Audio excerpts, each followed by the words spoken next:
Well, good afternoon, one and all.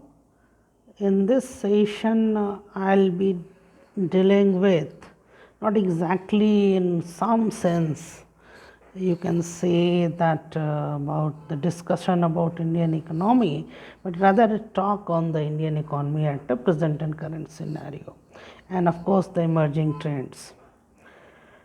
So, we all are aware that in a couple of days back, India's GDP set to drop 7.7%, the biggest contraction since 1952. We have seen one of the newspaper reporting the same statement. So, what does that mean? And why it is quite essential for us to analyze this in the context of current scenario and even for the world economy or for the capital market, especially stock market investment I am talking about. So, first thing we need to understand that the shrinking of GDP means that all the final goods and services during a particular point of time, particular period of time it may call.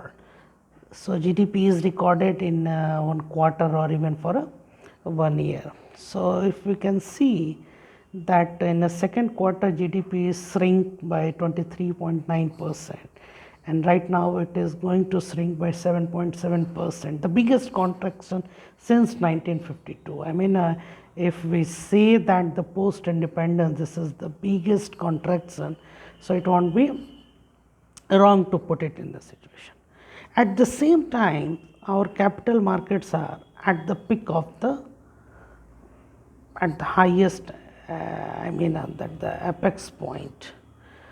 So, does it a barometer, capital market is a barometer for your economy, or we need to change our economic indicator so that we will get a clear picture? So, these two things are separate issues.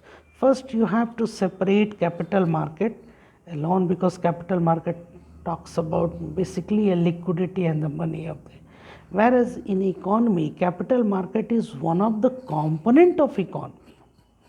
Capital market is one of the component of economy. So, in this connection, if we draw a relationship between capital market and Indian economy, whether economy is performing or not. So, during COVID period, if we see, so all like in lockdown, all the sectors except agriculture and certain construction or real estate it may call, all the sectors were registered negative growth.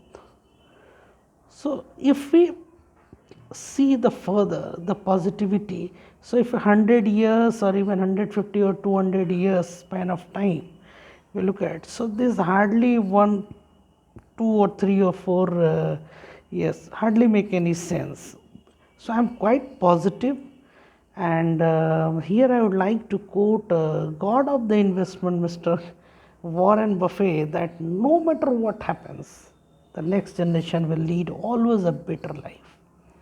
So, I am quite positive that we will bounce back, and in upcoming union budget we will be witnessing certain policy reforms only in the context of economic reforms, capital market, ease of doing business. If you see that in youngster the craze of startups is going more. So, I am quite positive that the target our honorable Prime Minister has fixed, that 5 trillion economy in 2024 we are going to achieve. Anyway, whatever it happens, we are quite close to 3 trillion.